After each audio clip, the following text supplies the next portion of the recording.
Bueno, pues bienvenidos de nuevo a este primer programa. Hay que recordar que el otro, el anterior, el programa de los Ferrari, fue una especie de programa cero. Y ahora sí, iniciamos esta temporada, nuestro primer programa de Nostalgia Racing, el podcast. Y como siempre, conmigo al otro lado de la línea microfónica, en este caso, está don José Menéndez Oliva. Don José, ¿cómo estamos?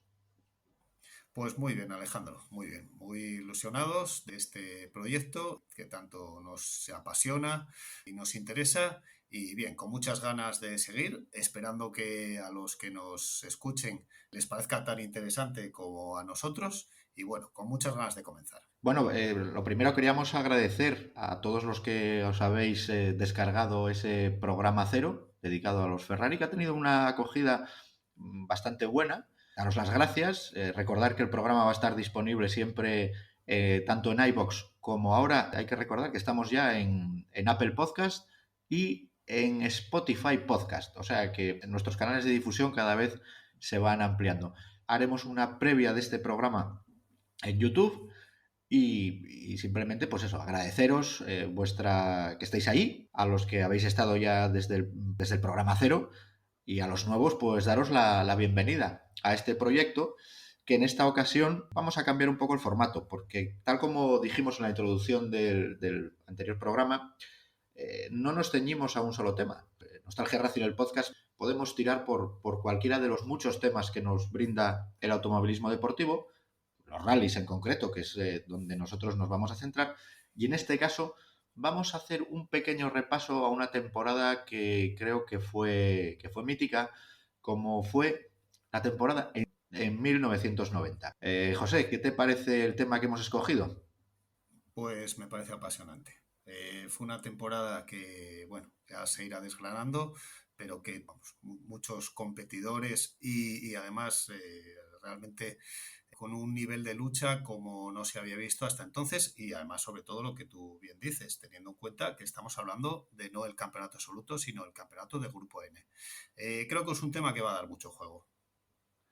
Bueno, pues yo creo que ya sin más dilación, lo que como vamos a hablar y vamos a centrarnos en el grupo N, yo creo que lo mejor sería contar un poco la historia de esta categoría en nuestro país y luego ya nos tiramos, si te parece, a tope a por la carne, ¿no? Que tenemos en ese hueso. Así que sin más, pues vamos a contaros un poco de qué va esto del grupo N. Bueno, pues como os decíamos, vamos a contaros un poco de qué iba esto del Grupo N, porque hay que recordar que en 1983 entra en vigor en nuestro campeonato el famoso anexo J de la FISA por aquel momento, que no era otra cosa que agrupar todas las categorías que hasta ese año estaban divididas en grupos. Recordemos grupo 5 que eran los superprototipos, grupo 4 un equivalente a los grupo B. En el 82 Walter Roll sobre Opel Ascona 400 todavía corría con la categoría de grupo 4 y los grupo 3, grupo 2 y grupo 1 que iban a ser los vehículos que se iban a englobar en dos grandes grupos, la categoría N y la categoría A. Pues hasta 1983 que podríamos catalogarlo como el primer campeonato, o el último, mejor dicho, el último campeonato de la era antigua de nuestro campeonato nacional de rallies. Pues hay que recordar que tuvo un montón de pruebas, más de 20 pruebas puntuables, con un montón de ganadores y demás. No hubo todavía en esa edición un campeonato de Grupo N como tal. Si bien lo que sí hubo fue un campeonato de Grupo N internacional. Y os preguntaréis qué es esto del campeón de grupo en internacional. Bueno, en 1983 la Federación Española se saca de la manga un invento, yo creo que más que nada para contentar a una marca como era Talbot, en el que los pilotos participaban y los equipos participaban o sumaban puntos, mejor dicho, a través de las inscripciones y participaciones en rallies internacionales, tanto los celebrados en nuestro territorio como los que se podían correr fuera de nuestro país. Hay que recordar que Zanini, por ejemplo, obtuvo un brillantísimo sexto puesto con el Talbot Sunbeam Lotus en Portugal. Se regía ya por la categoría de Grupo B, por la categoría de Anexo J. De esa manera, Octavio Candela se convertiría en el primer piloto español con un título en esta categoría, gracias a un séptimo puesto, me parece, que consiguió con su Golf GTI de Grupo N en el Rally Costa Brava. Ya en el 1984, ese ya es el primer año en el que sí, totalmente en el campeonato absoluto entra en vigor el anexo J, y el Golf GTI, de nuevo de Octavio Candela, estrenaba el palmarés de esa categoría, obteniendo de paso la cuarta posición en el Campeonato Nacional Absoluto. Esta posición tan solo se repetiría con Bardolet con el Cosworth, y habría que esperar 9 años a que un grupo N, en este caso el Score Cosworth de Alonso, la mejorara, nada menos que con un tercero absoluto. Candela prácticamente no tuvo rivales más allá de los fiestas de la Copa, que habitualmente se situaban por detrás de él, aunque sin presentarle batalla en ningún momento. Y al año siguiente, 1985, supondría el primer título disputado, entre comillas. El catalán Pep Basas montaba una pequeña estructura para afrontar por primera vez el Campeonato de España de rallies, y para ello se hizo con un afinadísimo Renault 11 Turbo, que llamaba mucho la atención porque equipaba llantas del modelo francés, no disponible en nuestro país. Frente a él se presentaba el BMW 323 del veterano piloto y periodista Ricardo Muñoz, y que pese a la teórica superioridad de su montura, nada pudo hacer frente a la calidad y el entusiasmo del joven equipo catalán. Basas fue un auténtico rodillo y se hizo con la victoria en su categoría en todas las pruebas que terminó, excepto en el Rally San Froilán, donde un inspiradísimo Mora, sobre un R5 GT Turbo, le llevó a cometer el único error de la temporada, apartándole de la lucha por la victoria. Otro veterano, Juan Carlos Pradera, vencedor además del desafío Peugeot, ocuparía la tercera plaza en el campeonato por detrás del que ya habíamos comentado Ricardo Muñoz. En 1986 nos brindaría suspense hasta prácticamente el final del mismo campeonato. Rafael Colomer, un catalán y que estaba cómodamente situado en la segunda plaza del Rally Valeo, ve cómo su GT Turbo se detiene al romper su caja de cambios en Torrebeleña. José Piñón, que tras un fuerte accidente había dicho adiós al título, recibe la noticia de su título en el hospital donde se encontraba recuperando su mano izquierda, fracturada tras su golpe. Esa temporada, aparte del duelo entre el campeón Piñón y Rafael Colomer, nos dio nada menos que 7 vencedores diferentes, terminando con esos dominios dictatoriales que se habían dado hasta la fecha. En cuanto a las marcas utilizadas, de nuevo Renault fue la marca preferida. Los resultados de los GT Turbo fueron fundamentales para obtener el título de marcas de esa temporada, mientras que el a priori gran rival de los Turbo del rombo, el Ford Escort RS Turbo de Pino, apenas brilló en las pruebas de Asturias. El éxito demostrado por los 5 GT Turbo llevó a Renault a organizar por primera vez en su historia una Copa Monomarca en el Campeonato de España de Rally. Y esa Copa Monomarca, que comenzaba en 1987, da comienzo con 3 victorias consecutivas del cántabro Jesús Puras. Si bien para el Rally Caja Alicante ya sustituía su Renault 5 GT Turbo por el 11 Turbo Grupo A, con el que causaría tan buenas sensaciones. A partir de ahí, el relevo del cántabro sería tomado por Gustavo Treyes, un casi desconocido piloto uruguayo que ya había debutado con victoria en el Valeo de la anterior temporada y que se convirtió en un martillo pilón, dominando ampliamente tanto la categoría como la Copa Renault. Los GT Turbo contaron con una media de 10 pilotos en cada prueba, ejerciendo un dominio insultante. El campeonato sería para Treyes por delante de Pedroche y Teisidor, que con un 205 GTI en ningún momento supuso la más mínima competencia para los pilotos de los soplillos. Ese año, las únicas victorias que no alcanzaron los GT Turbo serían para los BMW de Capdevila y Orlando Alonso en las pruebas canarias, destacando también además la presencia del equipo femenino de Julia Escribano, que sobre un bien presentado Lancia Delta HF 4 Wheel Drive ocuparon la sexta plaza final. Y si te parece, pues este repaso al grupo N previo, que podríamos ampliar a continuación con 2 temporadas que fueron fundamentales y que supusieron el debut de los Sierra Cosworth, nuestro protagonista en este programa. Yo creo que lo que toca, y ya que es el tema principal del día, es analizar en concreto de dónde viene el Ford Sierra Cosworth, que es el modelo que nos va a ocupar y del que vamos a analizar la temporada del 90. Bueno, voy a poneros un poco en situación. El origen del modelo, el origen o más bien la idea inicial del Sierra Cosworth se gesta en el año 83. Por aquel entonces, el jefe de competición de Ford Europa, Stuart Turner, empezó a pergeñar las líneas de lo que sería el proyecto de un vehículo adaptado a la reglamentación en el departamento de competición de Ford en Colonia, Alemania.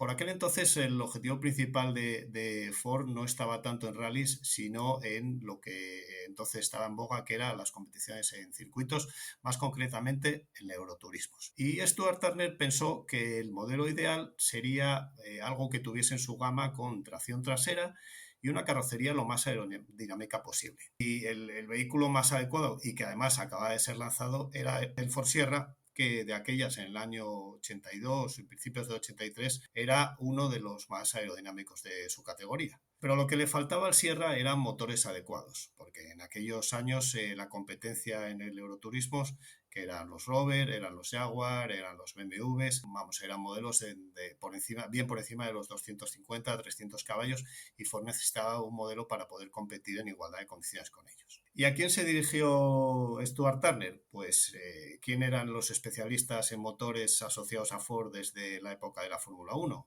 de 2 décadas antes.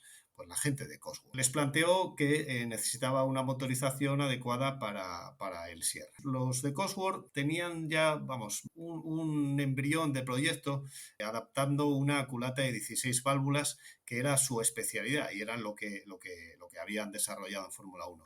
Pero Turner tenía unas miras de potencia más altas y él lo que les decía era que realmente el modelo necesitaba ser equipado con un turbo. Entonces los de Cosworth le dieron la vuelta al proyecto y ofrecieron el que posteriormente sería muy famoso bloque YBB, del que inicialmente se extraerían en las versiones de serie unos 200 caballos. 204 fueron posteriormente en las versiones de serie. Y con seguridad más de 300 en las versiones de competición. Y ahí se inicia una negociación en cuanto a la capacidad de producción de Cosworth, las necesidades de Ford. Ford les dice a los de Cosworth que él no necesitaba, vamos, que la marca no iba a necesitar en un principio más de 5.000 bloques, pero la rentabilidad del proyecto Cosworth la veía si ellos producirían en una serie de años unos 15.000 bloques. Entonces se inicia un tira y afloja entre la marca y el preparador. Al final, bueno, se lleva el gato al agua a la gente de Cosworth y aunque inicialmente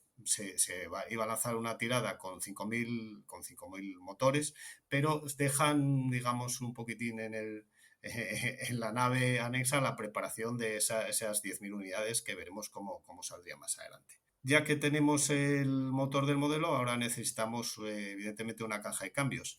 Y para ello el gigante Ford acude a un especialista como es BorgWarner, que ya le estaba fabricando las cajas de cambio del Ford Mustang, modelo que, como todos sabéis, equipa un gran motor V8, y lo único que tenía era que adaptarlas al mayor régimen de giro del motor del Cosworth. Nos situamos después de todas estas negociaciones y configuraciones del modelo en el año 1985. Se producen los motores, pero todavía el modelo en sí Ford no ha comenzado a producirlo. Stuart Turner busca de cualquier manera un modelo con el que competir en su objetivo inicial, que era en turismos, y acude lo que en algunas páginas se ve como el embrión inicial del posterior Sierra Cosworth, que era el XR4TI. El XR4TI era una adaptación de un modelo que se vendía en Estados Unidos, denominado Mercury TI, pero que estaba equipado con otro bloque. No era el bloque Pinto, que era el original, del que Cosworth luego extraería, o sea, le potenciaría con el turbo, sino que eso era un bloque diferente. Consiguieron sacar sus 300 caballos, lo puso a luchar contra los Rover y contra los BMW y los Jaguar en Euroturismos. No con grandes triunfos, pero bueno, digamos que defendiéndose. Pero por fin Ford consigue poner a fabricar el Cosworth y lo lanza en el Salón de Ginebra del 85, saliendo al mercado a la venta en el verano del 86. Sale a la venta inicialmente en la versión RS Cosworth de 2 volúmenes con su gran alerón trasero, evidentemente necesario no tanto en rallies, pero sí que en circuitos para asentar el coche a alta velocidad. Y de esta versión inicial se producirían 5.545 unidades, incluyendo las muy especiales RS500 con mayor potencia. Más tarde, en 1988, ya ven la luz las versiones que principalmente son las que se van a usar en España en el año 90,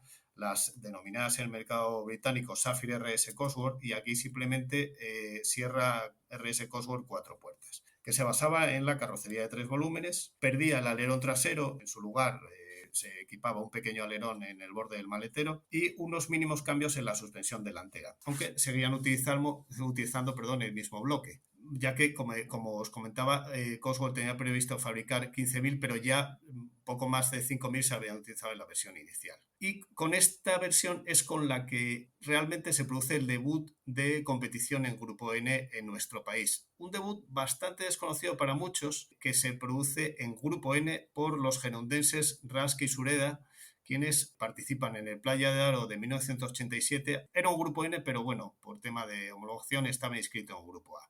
Voy a contaros pocas líneas quiénes eran los principales preparadores que posteriormente trabajarían sobre este vehículo. Por una parte estaban los británicos de Mike Tyler Developments, que fueron los que más tarde nos contará Alejandro, desarrollaron las versiones oficiales, pero también teníamos en Francia preparadores de la talla de Sport Garage, de Lyon, André Pastor, de Niza, y los belgas de Bosch Racing y los ingleses de Red, que también desarrollaron algunas versiones que posteriormente, aunque su línea principal era las versiones de Grupo A, también desarrollaron algunas versiones de Grupo. Más o menos esto es lo que es el desarrollo técnico del modelo y lo que dio lugar a la versión que se utilizaría en los años 88 y 89. Bueno, y sin más, te paso, Alejandro, el testigo para que nos cuentes lo que pasó en las temporadas siguientes. Sí, pero antes de ello, que me ha gustado mucho algo que has comentado, y es que ese cambio de versiones de pasar al Saphir, a la denominación oficial, digamos, del Sierra Cosworth de 3 volúmenes, creo que habría que aclarar que no había apenas diferencia, ¿no?, entre el 3 volúmenes y el 2 volúmenes en cuanto a mecánica y, digamos, prestacional, de alguna manera, ¿no? No. Era la misma versión, contaban con el mismo motor y ya te digo que contaban, lo único que se había hecho, porque la intención de, evidentemente, el Cosworth de 2 volúmenes, el del gran alerón, era una versión que era evidentemente prestacional, pero digamos que no todo el cliente que podía llegar a ella lo veía, evidentemente no era un vehículo discreto. Entonces quizá por eso desarrolló una versión que no perdía una pieza en prestaciones, tenía unas cotas de dirección que lo hacían ligeramente más agradable, pero conservaba toda la implantación mecánica de la versión 2 volúmenes.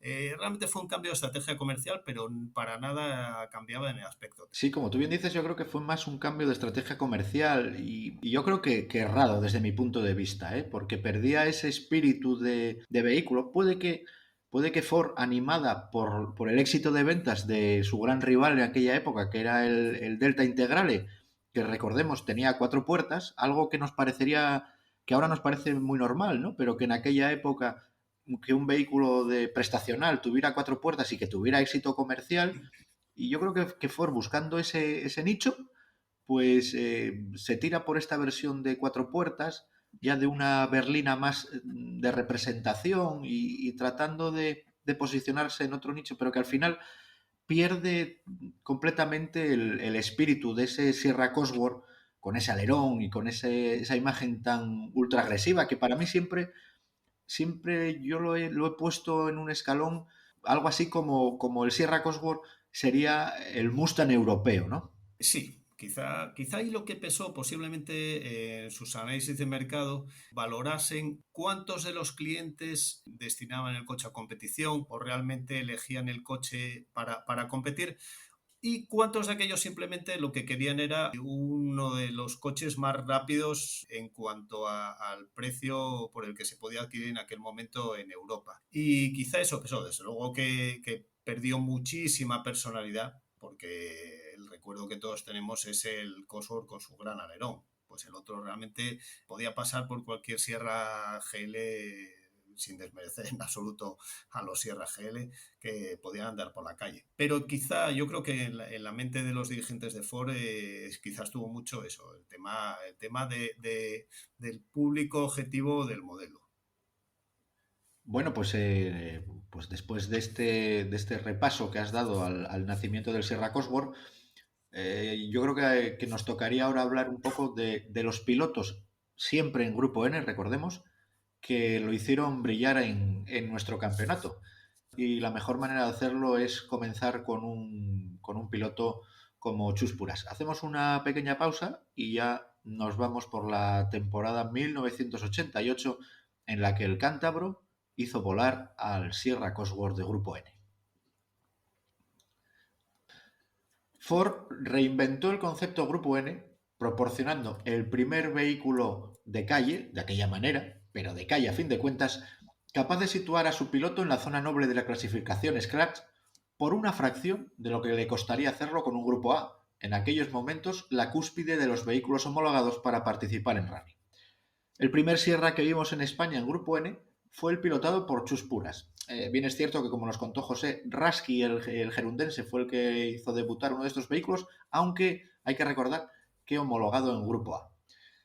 El cántabro supuestamente daba un paso atrás en su carrera al dejar el afinado R11 Turbo Grupo A preparado por Simon Racing para subirse a un teóricamente inferior Grupo N. Lo que pasaba es que ese Grupo N superaba los 270 caballos y estaba exquisitamente preparado y mantenido por Mike Taylor, por no hablar del catálogo de Michelin a su disposición, gracias sobre todo a un presupuesto más que sobrado para afrontar el campeonato nacional. La potencia del Cosworth, unida a las manos del cántabro, consiguieron imponerse en su categoría en los 3 primeros rallies de la temporada, con un sexto absoluto en todo un Cataluña-Costa Brava y 2 quintos puestos consecutivos, muy peleados, eso sí, con los grupos a tracción delantera de Opel y Volkswagen. Para el Caja Alicante se estrenaban suspensiones y una puesta a punto más a gusto de Puras, con lo que todos esperaban que el Grupo N consiguiera por fin superar al Cadet de Beni y a los Golf de Rius y Arqué. De nuevo Alicante fue gafe para el cántabro. Recordemos que apenas hacía 2 años su R5 Turbo había ardido por completo en un RACE Costa Blanca. En esta ocasión no habría barbacoa, aunque el accidente que sufrió fue uno de los más escalofriantes que se han visto en el Campeonato de España de rallies. A pocos kilómetros de la salida del primer tramo, Campello-Aguas de Busot, el Cosworth salía volando totalmente plano en una curva de derechas, en un puente sobre un terraplén de unos 40 metros de altura. El coche salió despedido sin marcas de frenada y tras un rato en el aire, que fue eterno para su tripulación, caería sobre sus 4 ruedas. El golpe, aunque nunca se reconoció, se produjo por un fallo en los frenos y, paradójicamente, la alta velocidad fue lo que impidió que el coche picara y estuviéramos hablando ahora de unas consecuencias mucho más graves que las fracturas y contusiones que sufrieron Chus Puras y su copiloto Tomás Aguado. Para Llanes, apenas 15 días después, Chus se presentaba con un nuevo Sierra Cosworth, tras convencer a los de Ford, no sin mucho esfuerzo, de ampliar el presupuesto y estrenar también un nuevo copiloto, el asturiano y es de Graña, Tomás Morales. Aguado no había tenido tanta suerte como Chus y todavía no se había recuperado de sus lesiones.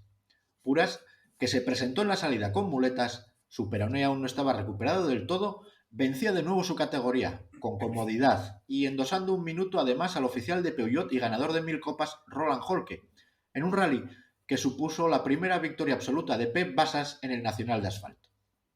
El Sierra Grupo N continuaba evolucionando, siguiendo las instrucciones del cántabro, y eso hacía que a estas alturas del campeonato ocupase la tercera posición absoluta, solo por detrás del intratable Sainz y del M3 de Basas. Con estos brillantes resultados, el equipo se presentaba en la salida de la primera de las 2 citas canarias de la temporada. El Islas Canarias supuso el primer podio para el equipo, al terminar segundos absolutos, atención, por detrás de Salvador Serviá, que por fin estrenaba el ansiado Integrale. Tras este rally, y gracias al error de Pep Basas, que incomprensiblemente se salía en el tramo de la horchilla, Puras se situaba segundo absoluto, y los de Ford comenzaban a salivar al ver cómo su inversión les podía dar un publicitario doblete absoluto, primero y segundo, en el campeonato de asfalto. Ya con Tomás Aguado totalmente recuperado, Puras haría una primera parte del Príncipe de Asturias absolutamente magistral, llegando al reagrupamiento en tercera plaza, tras los abandonos de Basas por salida de carretera y de Serviá por aquel pequeño problema que tuvieron con un puente en Oviedo. La segunda etapa, por el contrario, se convertiría en un calvario, debido a problemas eléctricos que no fueron subsanados hasta prácticamente el final del rally, permitiendo eso sí que al menos se impusiera en su categoría, pero perdiendo unos valiosísimos puntos en la clasificación Scratch. Con el título de Grupo N ya matemáticamente en su poder, Puras decidía no acudir al San Froilán, segundo rally de la temporada, donde un Grupo N ocuparía plaza de podio, siendo en esta ocasión la tercera plaza Scratch, para el 5 GT Turbo del asturiano Cele Fontcueva. Para el Corte Inglés, el presupuesto ya estaba en las últimas. El coche no acaba de estar todo lo redondo que sería deseable tras los problemas sufridos en el Príncipe. El Sierra ya no volvería a funcionar igual. En esta ocasión, a una inscripción de campanillas, Tabatón, Panchatichi, Oreil, se sumaría el debut de un coche gemelo al de Chus Puras. Raúl Santana debutaba con un precioso Cosworth con los colores originales de Ducados y durante todo el rally entabló un precioso y duro mano a mano con el cántabro, resuelto a favor de este gracias a la rotura de un soporte de motor en el coche de Santana. Al final, novena posición y de nuevo vencedor del Grupo N. Con el subcampeonato en juego y ya con el contrato de piloto Ford Marlboro oficial para la temporada siguiente firmado, se barajó la posibilidad que Chus Puras tomara la salida en el Madrid con el Sierra de Carlos Sainz Grupo A. Ford España estaba muy enfadada tras la firma del madrileño con Toyota y estuvieron en un tris de bajarle del coche para evitar que Sainz se despidiese en casa de sus aficionados españoles. Al final, se impuso el sentido común y tanto Sainz como Puras tomaron la salida sobre sus monturas habituales. A Puras le bastaba ser tercero para hacerse con el subcampeonato, aunque, vistas las prestaciones del coche en las últimas pruebas, parecía algo bastante complicado.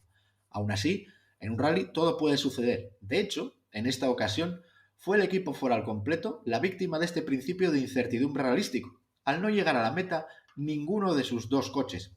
Aunque hay que recordar que Jesús Puras se haría finalmente con el título de Grupo N, que era su objetivo primordial, alcanzando una quinta plaza final en el Campeonato de España. José, ¿qué podríamos comentar de este primer paso de Jesús Puras?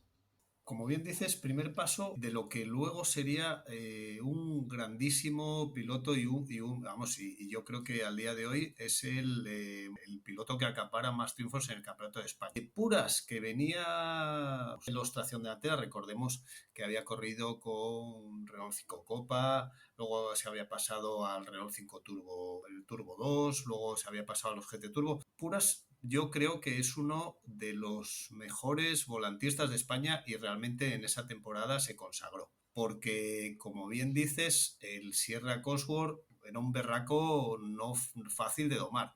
Porque llevar potencias de grupo A alto con frenos de grupo N escaso no es nada fácil. Y como vemos, como contaste en el Caja Alicante, le jugaron una muy mala pasada. Eran coches que yo creo que los 270 caballos de los que hablabas casi es una cifra, una opinión modesta, porque en cuanto le das a la rosca, esos motores se ponían en los 300 caballos como nada. Creo que fue una temporada de consagración del piloto y de consagración del coche. No sé cómo lo ves tú. Sí, yo creo que bueno, que Chus Puras, cuando todos pensábamos, y como dije antes, que era un paso para atrás, porque en realidad había hecho una temporada simplemente fantástica, temporada anterior, con el 11 Turbo que había alquilado a Simon Racing, y nadie se esperaba que diera ese paso, pero la verdad es que el Sierra Cosworth en Grupo N puso las cosas muy complicadas al resto de equipos oficiales. Sí que es verdad que Puras contaba con un apoyo semioficial pues muy fuerte,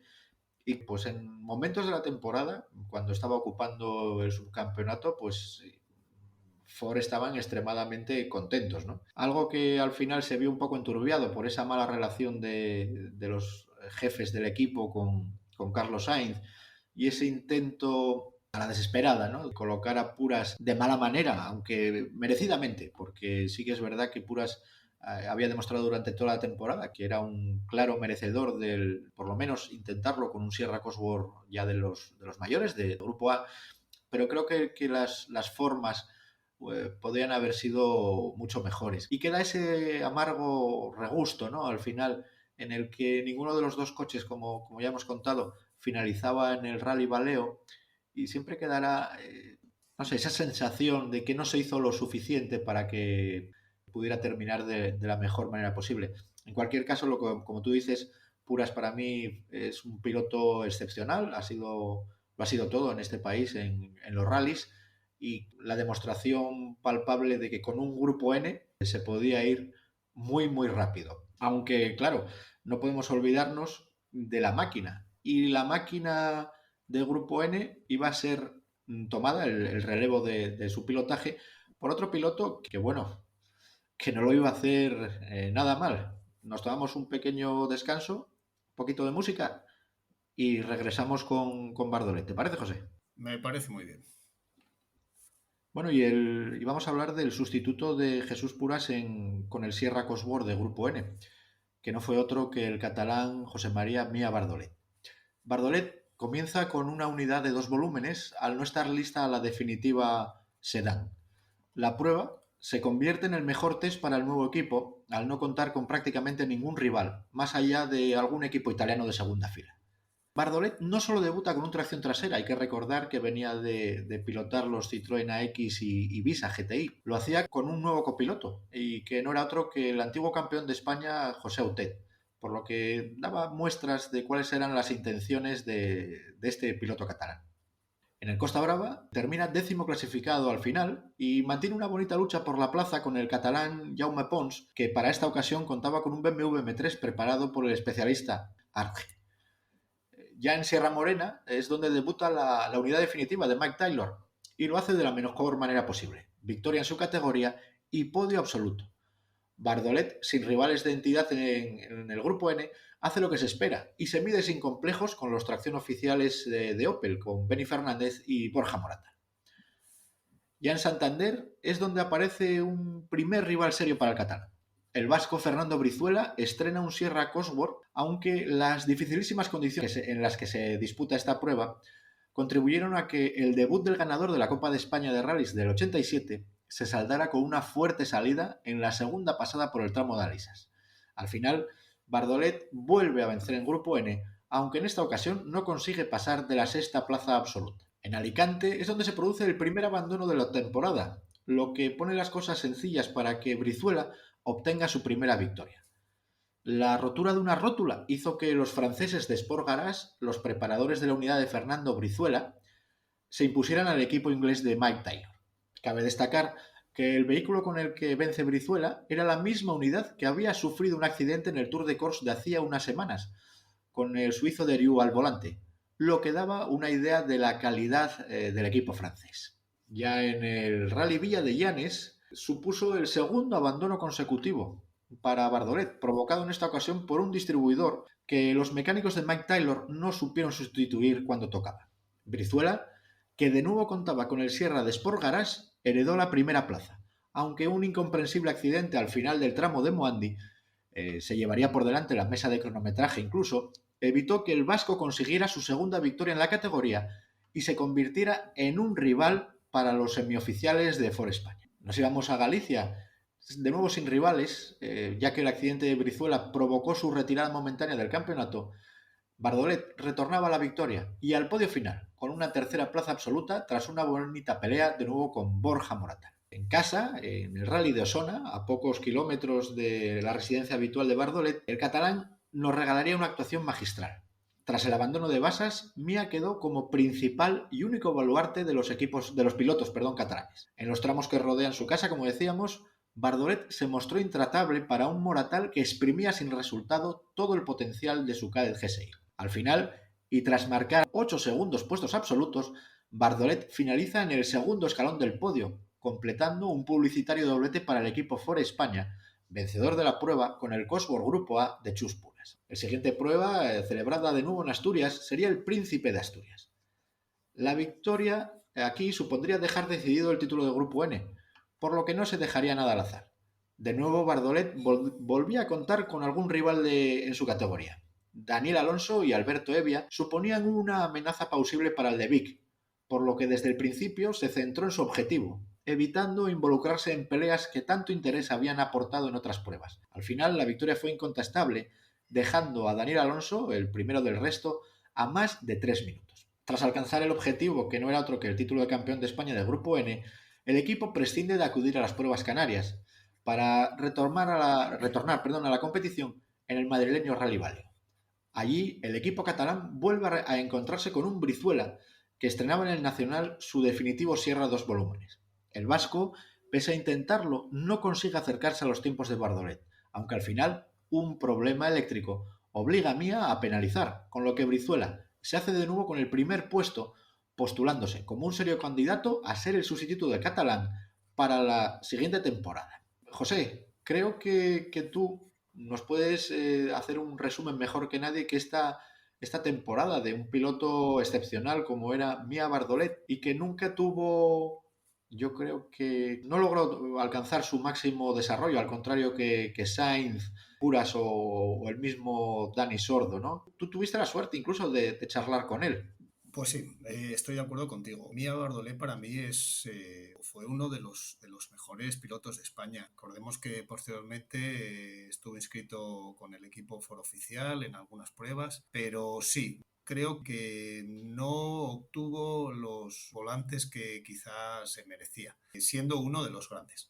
Pero bueno, como bien decías, sí que tuve la suerte de poder charlar con él en el Príncipe del 89 porque ante todo, José María Bardolé siempre fue un tío totalmente accesible. Yo las veces que me lo encontré nos parábamos a charlar en reconocimientos, en asistencias, siempre y cuando, hombre, eso es algo, ya que hablamos de ellos, de las asistencias, lo hemos comentado muchas veces en nuestra página de Facebook, se ha perdido esa cercanía que había antes con los pilotos. Antes, sin molestarles, buscando el momento adecuado, te podías parar a charlar con ellos. Y como os decía, en la asistencia final de la primera etapa del Príncipe del 89, yo me acerqué a la asistencia que en ese momento tenía muy próximo, estaba tanto Pep Basas como José María Bardolé y estaba también José María Ponce. Le pregunté sobre todo a Mía qué le parecía la carrera que estaba haciendo mi paisano Daniel Alonso, que lo tenía cerca de aquellas recuerdo, pues si uno estaba en la clasificación cuarto, el otro estaba quinto, si uno estaba quinto, el otro estaba sexto aproximadamente, porque era el final de la primera etapa. Vamos, reconoció claramente el carrerón que estaba haciendo Daniel Alonso, que contaba con un coche parecido, pero evidentemente no era un coche oficial, era un coche de la Red Ford de Asturias, pero sí que me indicó que me fijase también en la diferencia que ya estaba generando con el Sierra de Daniel. Como bien dijiste, Alejandro, al final la diferencia fueron más de 3 minutos. A coche igual y corriendo en casa. Bardolet era un pilotazo y con el Sierra de Grupo N hizo unos resultados cuando la mecánica le acompañó, porque es verdad que el Ford tenía esos fallos a veces electrónicos, a veces las transmisiones, el par que llegaba a esos diferenciales era un par y era una potencia muy alto y las transmisiones eran transmisiones de Grupo N, no siempre aguantaba, pero lo que hizo fue realmente una machada. Sí, es que yo creo que el Sierra Cosworth adolecía de un problema y es que se convertía en algo frágil, sobre todo cuando se corría de verdad con él. Cuando se hacían carreras de verdad, como ya veremos en la siguiente temporada, es cuando el coche empezaba a sufrir y mostraba lo que no era otra cosa que un coche de serie con el que había que tener cierto cuidado. Y a mí me pareció el planteamiento de Bardolet en este Rally Príncipe de Asturias, en el que compartiste charla con él, pues muy inteligente, ¿no? Mira, mi objetivo es el grupo N, voy a evitar echar carreras con Moratal, que me parece que Beni ya había abandonado el equipo Opel oficial, y ir a por su objetivo, claro, evitando esas actuaciones que había demostrado hasta ahora, que le ponían y le posicionaban muy alto en la clasificación general y que le permitían pues situarse por delante de equipos grupo A con bastante más presupuesto que él. Sí, sí, evidentemente. Él, concretamente en ese rally, hizo una carrera muy inteligente porque tenía a Ponce delante con un M3 de Grupo A, no, no como el de Basas porque no tenía el mismo equipamiento en cuanto a ruedas, sobre todo. Él estaba al quite y digamos que por el rabillo del ojo vigilaba a Daniel Alonso que no se le acercase, pero él iba a hacer su rally y ir a por su campeonato. La cuarta posición final para mí, chapo. Y lo que tú dices con respecto al Sierra Cosworth, yo creo que es el mal de los Grupo N punteros de la época. Recordemos en España prácticamente un coche que en el resto de Europa, sobre todo en aquellos terrenos que eran más resbaladizos, como era el Lancia Delta Integrale, en España no acabó de triunfar. Porque claro, la exigencia que impone el asfalto a las mecánicas potentes del Grupo N en cuanto a transmisiones y en cuanto a frenos son mucho mayores que en la Tierra, no se utilizan tanto. Y eso hace que sean coches frágiles, potentes, pero frágiles. De hecho, como veréis, son escasas las victorias de los Integral en Grupo N. Sí que las hay, pero pues un coche que teóricamente debería haber triunfado más. Y luego son coches pues que en otras partes en donde se corre en tierra o desde luego en los países nórdicos o sobre nieve, pues ya consiguen resultados muchísimo más aceptables. Es el mal, quizá es el mal de los Grupo N de primera, no de primera generación, sino de primeros de los 90. Yo creo que eso era su talón de Aquiles. Bueno, pues que con este talón de Aquiles, que veremos cómo en 1990 se va a convertir en, digamos, en protagonista de toda la temporada, yo creo que toca hacer una pequeña pausa y ya regresamos con José, que va a hacernos un pequeño dibujo de los protagonistas, quiénes iban a tomar el relevo tanto de Puras como Bardolet para ver si se hacían con un volante oficial de Ford. Hacemos una pequeña pausa y regresa José.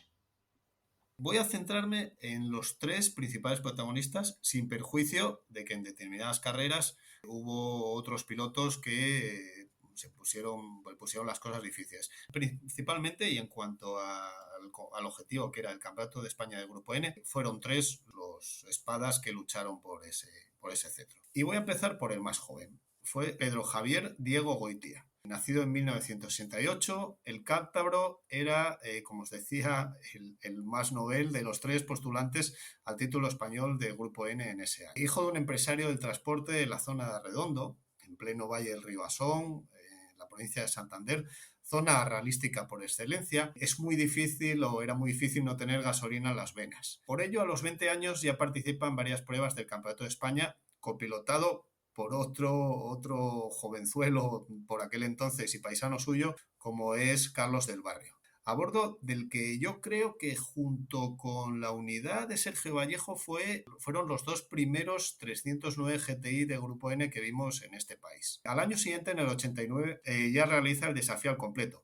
Cambia de montura y pasa de 309 a un 205 GTI. Después de una temporada impresionante, consigue el segundo puesto, pero claro, detrás de uno de los reyes de copas de este país como era el navarro Javier Azcona. A su vez consigue la cuarta posición en el Campeonato de España de Grupo N. Al año siguiente es cuando ya en el 90 cambia de copiloto, pasa a ocupar el asiento de la derecha de su paisana Iciar Muguerza y se lanza inicialmente alquilando unidades, como luego nos conta Alejandro, a por el campeonato. El segundo protagonista de esa temporada del 90 es un paisano nuestro, como es Cele Foncueda Berros. Nació en el 62, pocos años mayor que Pedro Javier Diego. Desciende de una familia saregana muy vinculada al mundo de la sidra y comienza muy pronto en el mundo de los rallies. Copilota a hombres como Alberto de Villapadre, Bernardo Cardín, José Bernardo Pino,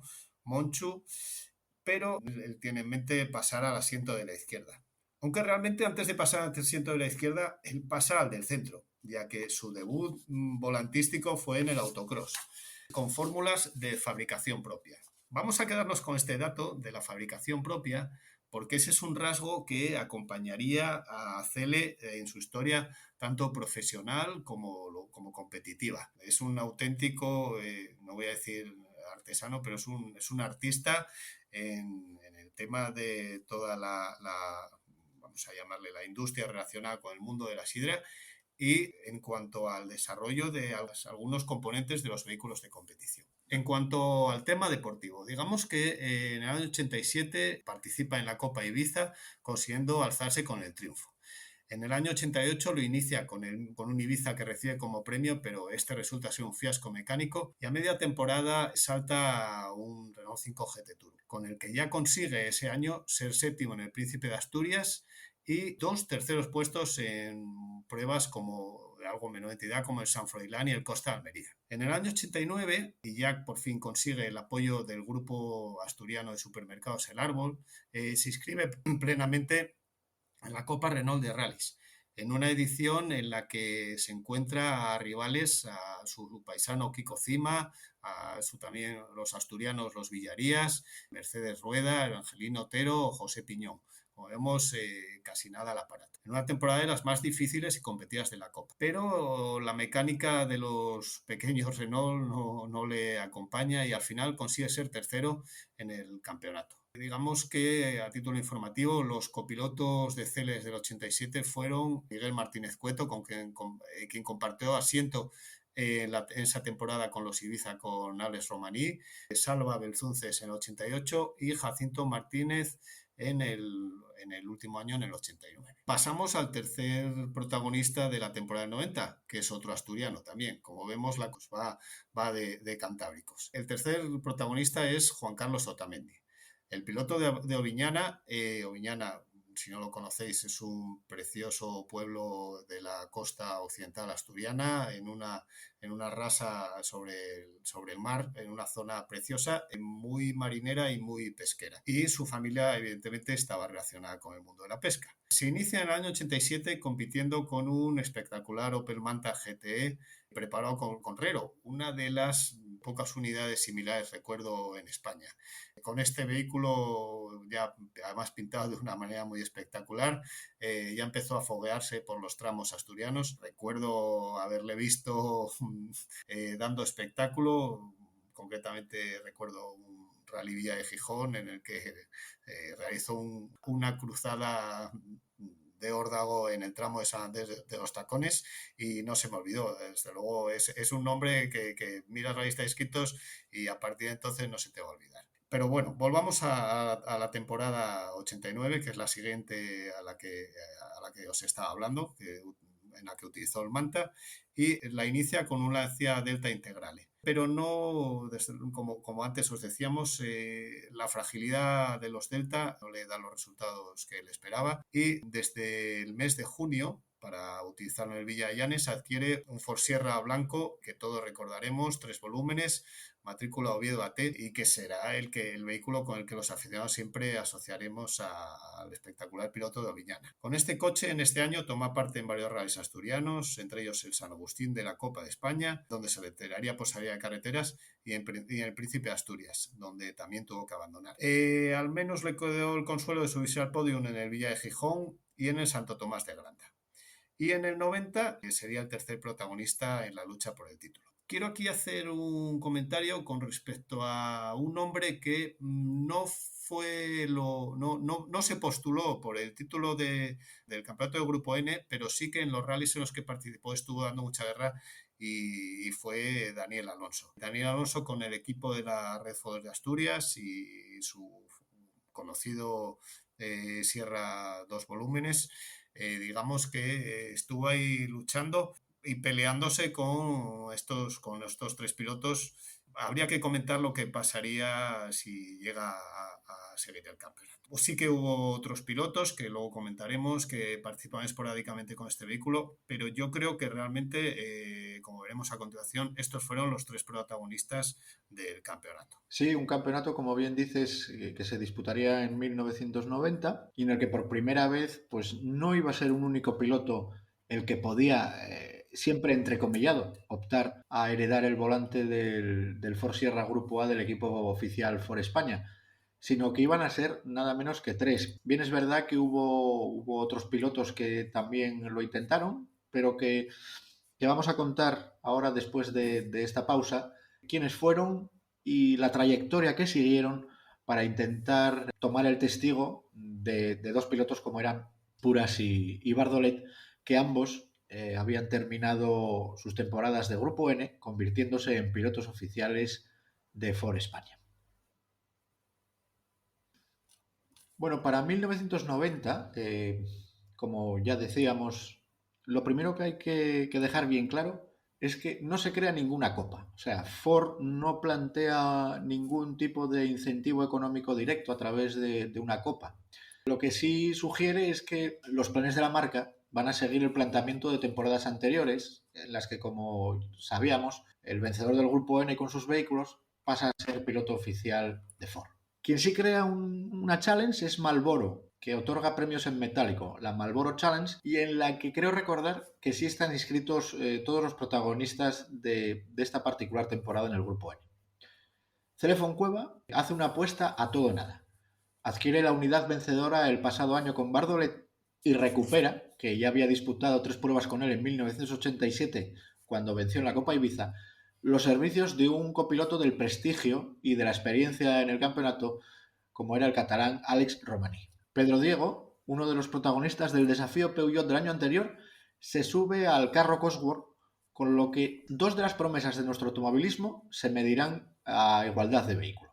Se esperaba mucho de Daniel Alonso, que ya atesoraba un año de experiencia sobre esta montura y además de ser el campeón de la Copa de España, una especie de campeonato nacional de segunda división. Por último, otro asturiano decidía en el último momento sumarse. Juan Carlos Otamendi, un espectacular piloto y que también ya había debutado varias pruebas con diferentes Cosworth, se lía la manta a la cabeza y se suma a esta lucha, mostrando ya desde la primera prueba que para vencerle había que correr y mucho. Otro de los pilotos de los que se hablaba mucho y que ya se había postulado como un claro favorito era Fernando Brizuela.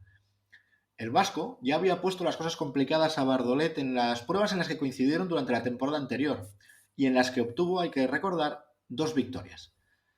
Se postulaba como el gran favorito de esta, entre comillas, copa, pero en las pocas ocasiones en las que se midió con el resto de Cosworth Boys no confirmó las expectativas creadas y decidió dejar el grupo N para pasar a un Sierra Cosworth Grupo A, que se convertiría en una de las monturas más icónicas de todos los rallies que se celebraban en la cornisa cantábrica. Tras un primer rally, un Costa Brava, descartado tanto por presupuesto como por tiempo por nuestros protagonistas, y en el que Puras y Ponce se presentaban con inhabituales Grupo N, un Integrale para Puras y un 325 IX para Ponce, con el que obtenía la victoria y de paso se situaba líder en el Campeonato de España, los Sierra Cosworth ya debutaban por fin en el Sierra Morena. Allí, Diego, con un 2 volúmenes, al no poder contar todavía con el sedán, obtenía la victoria sobre Juan Carlos Otamendi, mientras que Foncueva se retira tras una rotura de suspensión. Con la moral por las nubes, Diego se presenta en el rally de su casa, el Ciudad de Santander, con la que sería su montura definitiva, o eso pensábamos. Alonso hace honor a su condición de favorito y desde el principio se enfrasca en una cerrada lucha con Diego. Por detrás, y ya sin Foncueva, segunda salida y segundo cero, Brizuela y Otamendi se mantienen a poca distancia de la cabeza, aunque sin involucrarse en la lucha que mantenían Diego y el avilesino Alonso. Tras los abandonos de Brizuela y Alonso, ambos por diferentes problemas mecánicos, Diego se hace con una nueva victoria y de nuevo por delante de Juan Carlos Otamendi, que en esta ocasión opta por la regularidad. En el rally de Alicante, el Caja Alicante, supuso la por fin primera victoria de Foncueva. Otamendi le plantó cara durante toda la prueba, aunque pequeños problemas mecánicos aconsejaron al de Oviñana abandonar la lucha para finalizar con un nuevo podio. Diego no pudo involucrarse en esta pelea, abandonando tras una salida que provocó la rotura de su suspensión, lo que llevó a Otamendi a liderar por primera vez el campeonato. El rally de Llanes supone el regreso de Alonso, que ya dejó claro que su presencia se iba a limitar a las pruebas del norte. Pese al fantástico comienzo de Diego, marcando un tercer puesto scratch, tan solo por detrás de Puras y Bardolet, en el siempre selectivo tramo de Cardoso, sería Alonso el que saca a relucir los galones que le conferían su experiencia y domina a placer la prueba, manteniéndose además en la tercera plaza scratch de la prueba. Diego y Foncueva sufren sendas salidas tratando de alcanzar al avilesino. Especialmente dura fue la de Cele, que a punto estuvo de irse por un profundo barranco. Mientras tanto, un desdibujado Otamendi se ve penalizado por su exuberante pilotaje. Alonso rompe su turbo, pasando el liderato a un Otamendi que cuando ya casi estaba descorchando el champán, veía como el diferencial de su sierra se rompía en el último tramo, por lo que ninguno de los Cosworth llegaba en esta ocasión a la meta, haciendo que el Renault 5 GT Turbo del asturiano Cima se hiciera con el título en Grupo N. Aún con el liderato en su poder, Otamendi sufre en Orense el segundo abandono de la temporada. En esta ocasión sería el Turbo el que dijo basta, cuando apenas se habían disputado 2 tramos. Foncueva, que tenía que alquilar el Sierra de Alonso tras no haber podido reparar el suyo del golpe sufrido en Llanes, y Diego nos brindan uno de los duelos más bonitos de la temporada. Al final, Cele Foncueva obtiene la victoria por algo más de medio minuto sobre el cántabro, que recupera el liderato de la categoría. En la prueba catalana, el Rally de Osona, Foncueva, que recuperaba ya su montura habitual, obtuvo su tercera victoria del año y sin duda la más sencilla. Diego se vio apartado de la lucha debido a una penalización al retrasarse en un control, mientras que Otamendi, penalizado por unas notas no demasiado trabajadas, en ningún momento pudo acercarse siquiera al ritmo de la pareja Fontcueva-Romaní, que de esta manera encarrilaban de nuevo su temporada. Tras el parón veraniego, el campeonato regresaba a Asturias y en su prueba estelar, el Príncipe, Diego estrenaba aquí una unidad nueva. Pero el gran rival de Fontcueva no sería el cántabro, sino un Otamendi, que tras el abandono de Pedro Javier Diego debido a un nuevo accidente, quedaba como único rival del Sierra patrocinado por la cadena de supermercados El Arco. Nueva victoria de Fontcueva, pero Otamendi continuaba liderando el campeonato, aunque por un escaso margen. Con Diego casi sin opciones, Fontcueva y Otamendi acuden a las pruebas canarias a jugarse el título, con el consiguiente incremento en unos presupuestos que estaban completamente ya sobrepasados. Otamendi salió a por todas en las Islas Canarias, pero un fuerte accidente, el primero de la temporada, acabó con sus esperanzas de alzarse con el título, al no poder ni tan siquiera tomar la salida en el Corte Inglés tras destrozar por completo la carrocería de su sierra. Fontcueva, que tampoco terminaría en las Islas Canarias, sí lo hizo, y con la victoria en el Corte Inglés, haciéndose casi por fin con el ansiado título. Hay que recordar que Diego, en este rally, en esta prueba madrileña, aún le quedaba una mínima posibilidad. Si Fontcueva no terminaba y él obtenía la victoria finalizando además en el podio absoluto. El caso es que el diferencial de Diego no soportaría la tapa de tierra del rally madrileño y Fontcueva, por fin, y tras un bonito duelo con el peruano Ferreiros, la revelación de esa edición, se hizo con la victoria y el tan esperado título en Grupo N, aunque sin el merecido y esperado premio que todos esperaban obtener cuando comenzaba esta temporada. Pues, pues así fue. La verdad es que después de una temporada victoriosa, lo que se esperaba, que era que el campeón de Grupo N pasase a ocupar un volante oficial, no fue así.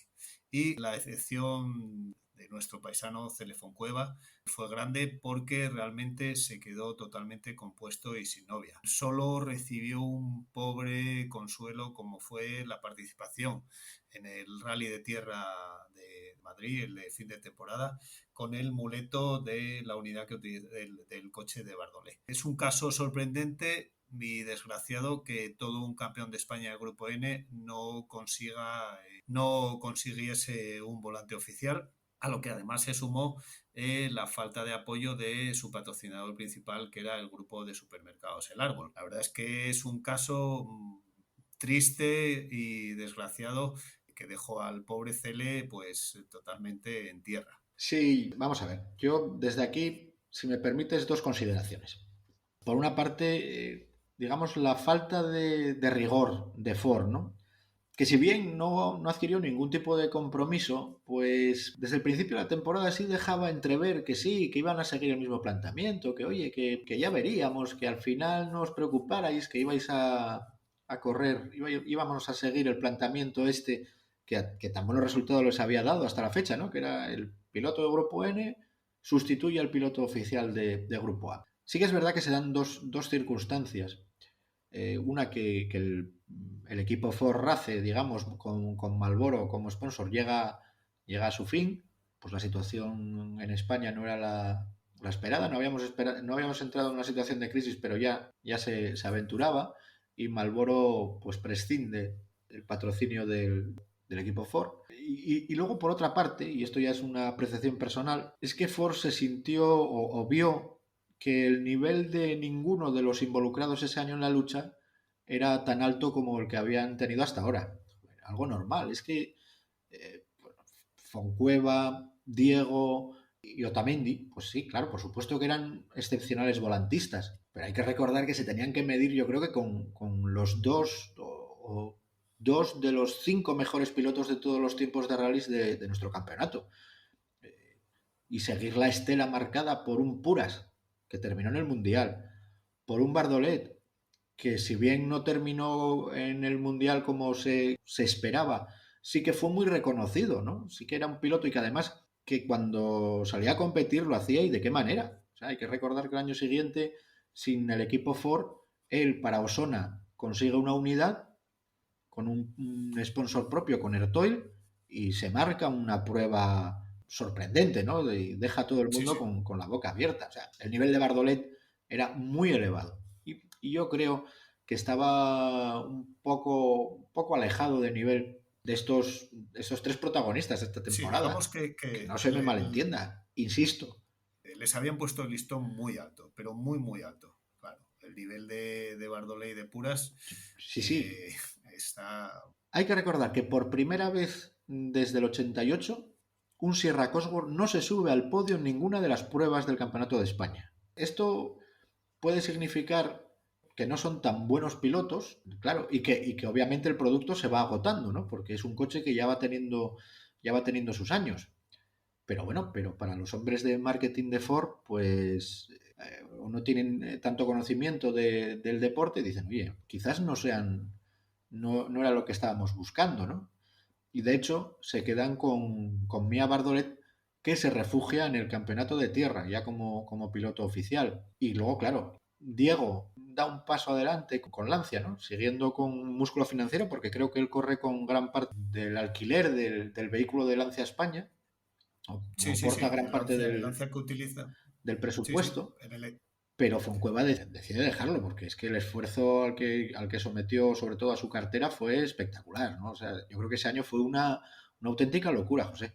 sí, sí, mantener toda una temporada de Grupo N con además unos vehículos que lo que estábamos diciendo son frágiles, exige un cambio constante, una revisión constante de ciertas piezas y ciertas partes mecánicas. Eso, por mucho apoyo que tengas, eso acaba sangrando la economía. Y lo que estamos diciendo en cuanto a la marca, se dio la tormenta perfecta. Pierde su apoyo principal como era Marlboro y se encuentra la tesitura de no poder mantener un equipo oficial como lo habían mantenido en las temporadas anteriores, se refugia en la tierra, bueno, sirve un poco de laboratorio a los ensayos de la marca, porque recordemos que en el año 92 hacen debutar un modelo del que hablaremos luego, que es el heredero del que estamos hablando, el Sierra Cosworth, y eso digamos que supone un parón total en lo que es el equipo Ford España a máximo nivel, a Grupo A.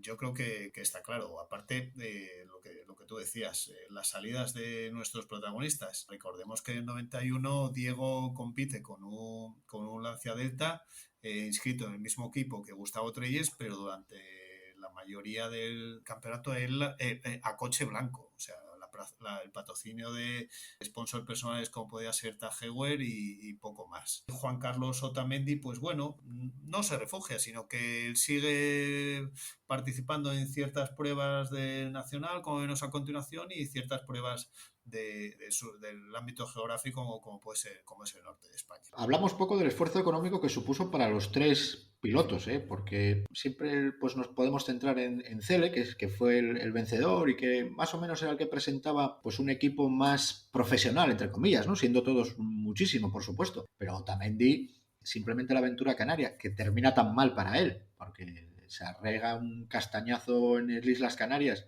pues que frustra pues, la gran temporada que estaba haciendo y que, bueno, pues eso también se tiene que sumar a unos presupuestos que, como ya contábamos, estaban en las últimas.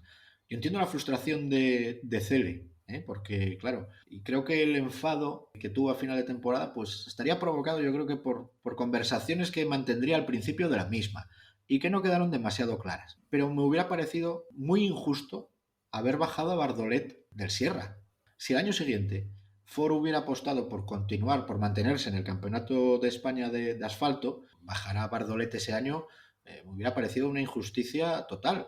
Básicamente porque no había contado el anterior con una unidad con opciones a la victoria, como era el Sierra Cosworth 4x4, un vehículo que él había ayudado a poner totalmente a punto y que, por cierto, había demostrado en el Rally Baleo que corría una locura, vamos. Solo un problema en el autoblocante fue el que le llevó a no hacerse con la victoria por delante de todo un Darío Cerrato, con un Delta integral. O sea que, y claro, Ford que iba a tener dos coches, dos vehículos en un equipo oficial.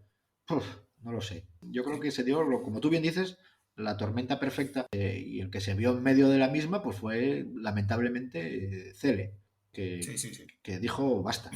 Y con todo, Sí, vamos, con toda razón, ¿eh? Sí, sí, sí, sí, sí. Y incidiendo en lo que tú dices, pero es que es difícil imaginar a un equipo con Bardolet y con Foncueva, pero es que por desgracia lo que pasó fue que no vimos a ninguno, porque bien contaste la aventura de Bardolet con el Sierra Blanco de Ertoil en el Osona, pero es que Bardolet le quedó el pobre consuelo de hacer la tierra. Y Bardolet tenía muchas esperanzas porque era un pilotazo. Hasta final de temporada que no fue, digamos, repescado por el equipo oficial para hacer el Cataluña del 91, pero se pasó una temporada 91, bueno, pues corriendo lo que era el Campeonato de España de Rallys de Tierra, que eran rallies cortitos de 7-8 tramos y con el Sierra Cosworth un poco laboratorio probando cosas de cara al futuro score. Pero eso, uno no llegó y no llegó, a uno le dieron el portazo y al otro prácticamente, bueno, le pasaron al vagón de cola. La verdad es que por una causa o por otra, digamos, el resultado en Ford fue un fiasco. Sí, totalmente de acuerdo. Pero bueno, son cosas que pasan. Además, otra cosa que me gustaría comentar de Mia Bardolet, que para mí fue el primer planteamiento profesional de piloto, ¿no? Digo, oiga, yo soy piloto y a mí yo lo que quiero es que me paguen por correr, porque es mi profesión y punto pelota. O sea, porque hay que recordar que cuando le pasa algo similar a Puras, este se lía la manta a la cabeza corriendo un riesgo de buscar sponsors, de convencer a equipos y demás. Y es cuando crea el equipo Lancia, ¿no? Cuando corre la primera, esa misma temporada, que es cuando se hace con el primer título de campeón de España con un delta integral de 16 válvulas. Pero es porque él, digamos, da un paso adelante y dice, no, no, yo quiero seguir, esto es lo mío. Mientras que Mia Bardolet, cuando se ve, dice, oiga, no, no, yo soy un piloto profesional y el que quiera contar con mis servicios, tan amigos, que me contrate. De hecho, bueno, él sigue en Ford, es el que hace debutar, como tú bien decías, al Score a nivel mundial en un rally de Talavera, ¿puede ser? Sí, exactamente. De- En Talavera del 92, si no mal recuerdo. Con y debut, bueno, debut mundial y con victoria. claro, y que se encarga un poco del desarrollo de ese coche, ¿no? Dice, mira, mientras que Puras opta por un pasito atrás, corriendo un gran riesgo, también hay que recordarlo, porque, oye, seguro que el presupuesto pues lo tendría que completar él o su sueldo, vamos, o de mil maneras distintas, ¿no? Sí, yo creo que fue una apuesta personal que salió bien porque consiguió el campeonato, pero sobre todo una apuesta personal. Sí, sí, sí. Pero por el contrario, eso, como comentábamos, Bardolet dice, no, mira, yo paso de jugarme mi patrimonio o mi esfuerzo. Y bueno, sí que es verdad que sale en el Rally Osona y que hace una actuación espectacular. No sé, quizás se le puede tildar de un poco de falta de ambición. Bueno, quizás podríamos hacerlo. Pero bueno, al final hay que reconocer que él es un piloto profesional y que por primera vez yo creo que es el, junto con Zanini, por supuesto, pero es el epítome de la profesionalidad, ¿no? Digo, oiga, mira, esta es mi profesión y si quieren, contrátenme, que yo no voy a hacer, no voy a hacer, embarcarme en aventuras de ningún tipo. Sí, yo creo que realmente yo creo que es así. Bueno, y después de este caso Foncoa, hacemos una pequeña pausa y ya terminamos, si te parece, José, con un comentario general, ¿no? Del resto de sierras, ¿no? Me parece, porque los Sierras siguieron dando mucha guerra. Como os decía, os voy a contar lo que dio de sí las temporadas inmediatamente siguientes a esta temporada de 90, donde íbamos a ver los aficionados al Ford Sierra Cosworth. Ford Sierra Cosworth, bueno, todos lo sabemos, es un modelo que para siempre queda grabado en la retina de los aficionados. Y la verdad es que es un modelo que siempre y cuando acudimos a una carrera de históricos o a un rally regional, nos sigue llamando la atención. Es un vehículo, es un espectáculo sobre ruedas. Y concretamente, en cuanto a las de Grupo N, que es las que nos estamos ocupando hoy, siguió teniendo protagonismo en el Campeonato de España hasta que llegó su sucesor, el Score Cosworth, a finales del 92 y del 93. Durante el año 91, el siguiente al que hemos relatado, con excepción de, como ya hemos dicho, de Celo Fontcueva y Pedro Javier Diego, uno por un parón obligado y otro por un cambio de orientación, digamos, subir a un escalón superior. Tanto Daniel Alonso como Juan Carlos Otamendi continuaron peleándose por los tramos en rallies tanto del Campeonato de España como de la Copa. Uniéndose a la lucha gente como el gallego Germán Castrillón en los rallies de su ámbito geográfico, los canarios Goyo Picar y Manuel Mesa, el catalán Jordi Ventura, que ya había tentado la temporada anterior, pero se había visto que era imposible luchar contra los tres primeros espadas. Francesc Ambudio, también en Osona, y como hemos relatado, el rapidísimo Ramón Ferreiros, que había hecho un baleo espectacular en el año 90 y que en el 91 vuelve a participar participa por primera vez en el Príncipe de Asturias y vuelve a participar en el baleo. Otro piloto que veremos con este vehículo es el berciano Antonio Garrido. A final de temporada, esta vez sí, por fin, Daniel Alonso y Salvador Belzunces consiguen llevarse para Avilés el título de campeón de España de Grupo N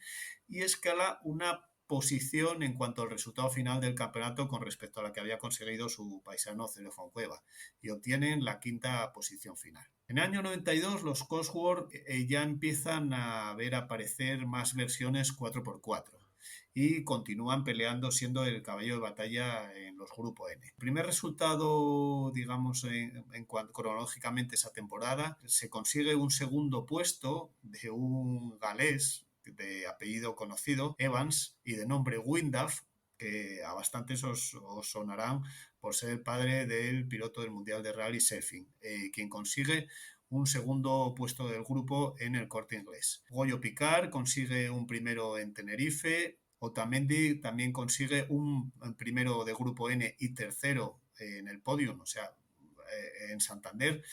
Volvemos a esos resultados que se habían añorado en las temporadas 88 y 89. Ramón Ferreiros le coge gusto a nuestro país y participa en Alicante en el Costa Blanca y consigue otra victoria de grupo y otro tercer puesto. Tenemos dobletes primero y segundo de Castrillón y Otamendi en el San Froilán en Lugo y una victoria de Daniel Alonso en el de la Cerámica en Levante. Que además supone nuevamente un tercer escalón en el podium. Otra nueva victoria del avilesino en el Príncipe de Asturias y en el baleo, pero al final quien se lleva el campeonato de España de Grupo N, curiosamente, no es un Cosworth, sino es el 309 GTI 16 válvulas de Oriol Gómez y Marc Martí, quienes no habían conseguido tantas victorias absolutas como podíamos contabilizar a los Cosworth, pero sí que merced a las victorias de clase y a las altas posiciones en las clasificaciones se habían conseguido llevar al final el gato al agua. Daniel Alonso y Juan Carlos Otamendi serían finalmente segundo y tercero en el Campeonato de España de Grupo N.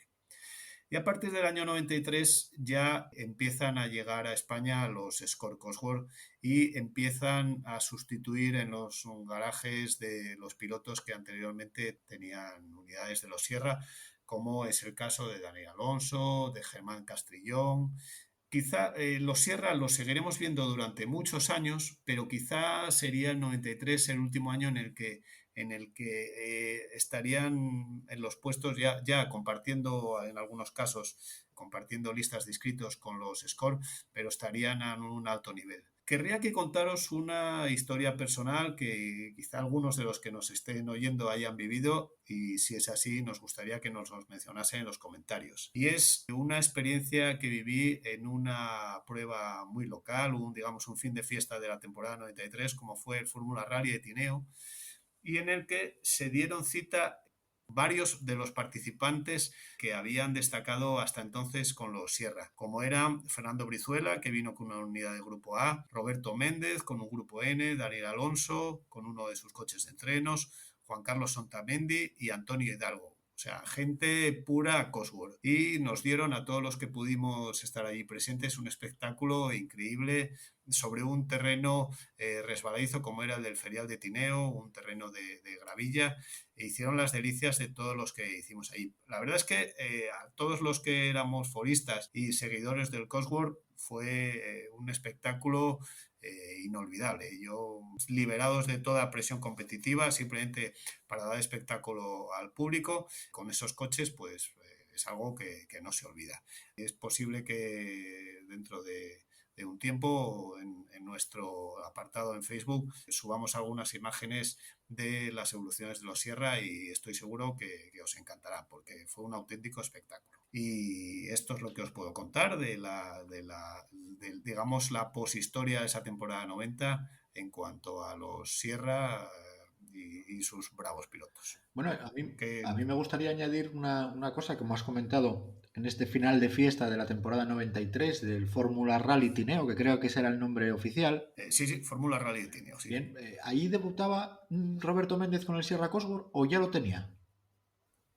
Puede que ya lo tuviese. Os subiré una foto y es un score blanco con los colores de su taller de Cholo Competición. No sé si sería su debut, tendría que mirarlo, pero si no lo fue, poco antes lo había empezado a No, utilizar. no, mi pregunta no va por ahí ni por intentar que te falte el dato, ni muchísimo menos, sino por comentar una cosa, y es que el germen de lo que hoy es RMC se produce un poco a través de ese primer Sierra Cosworth, que creo recordar era la unidad de Daniel Alonso, era una unidad antigua, o él o Roberto Méndez tuvo otro previo. Sí creo No, recordar creo, que Daniel Alonso le vendió uno de sus Sierra de Pastor, ¿no?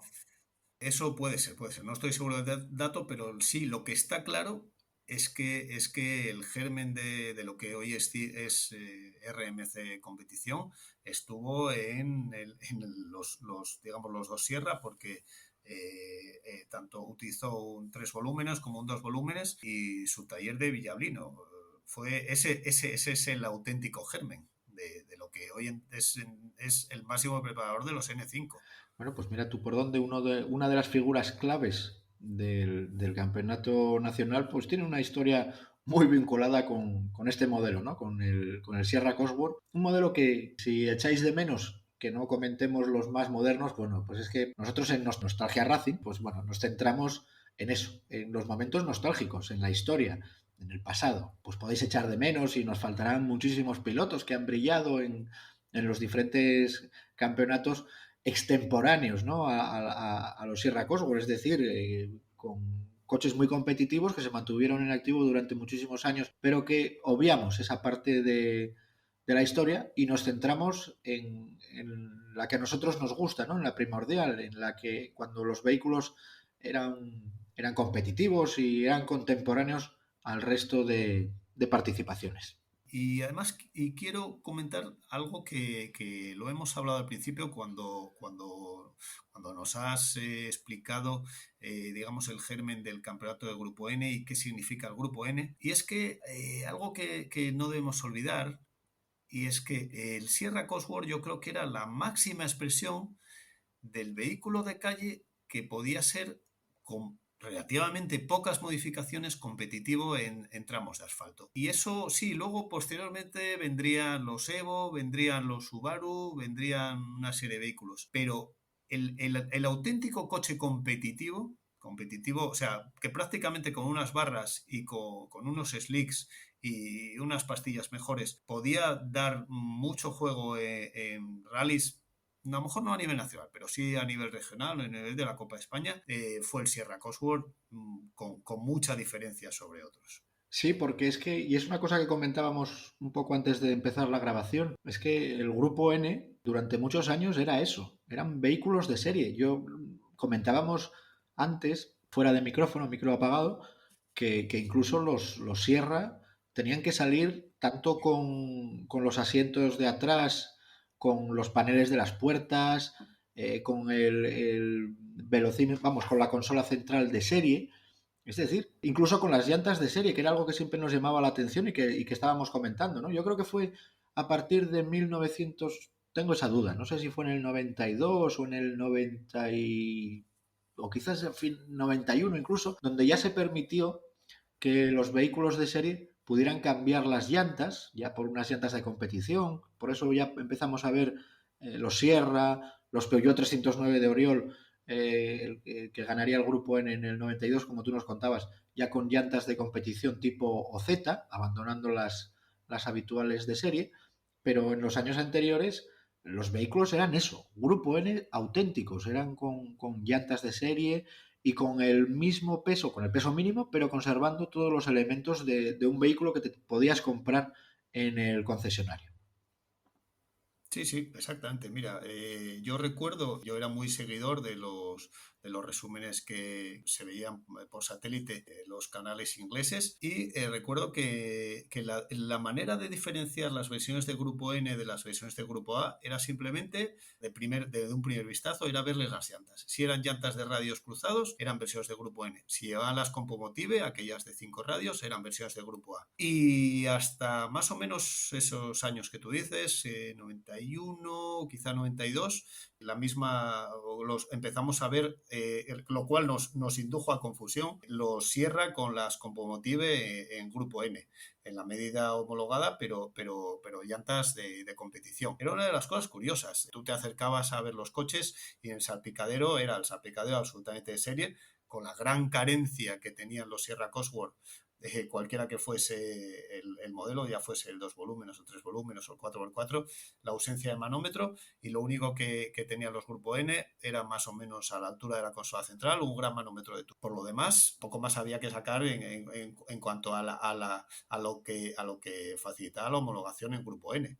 Pues bueno, José, yo creo que ya llevamos pues un buen rato, ya hemos pasado de la hora, ¿quién nos lo iba a decir, no? Una hora soportando la turra de dos viejunos hablando del Sierra Cosworth.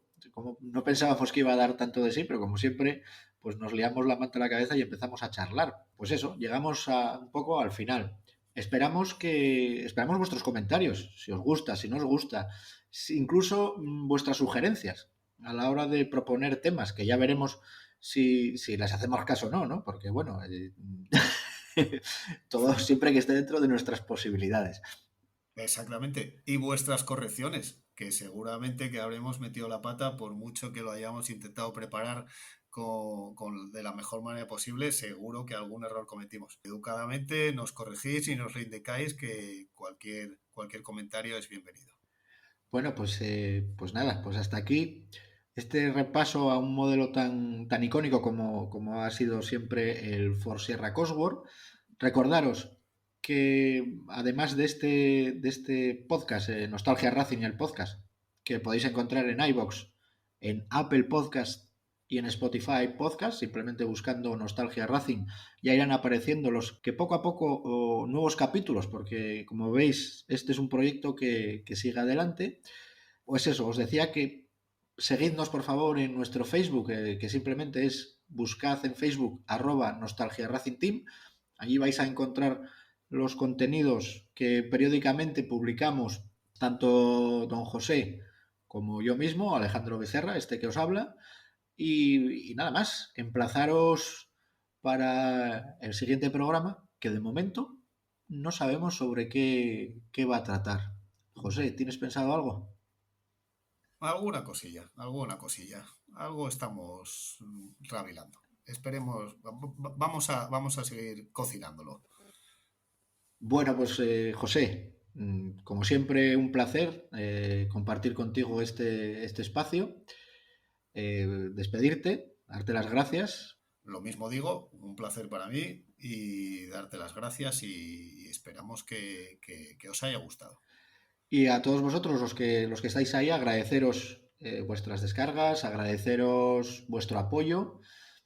Sí que insistir en que compartáis, en que difundáis para que así que este proyecto que creemos que es tan chulo, pues llegue a todo el mundo el que comparte nuestra pasión por el automovilismo.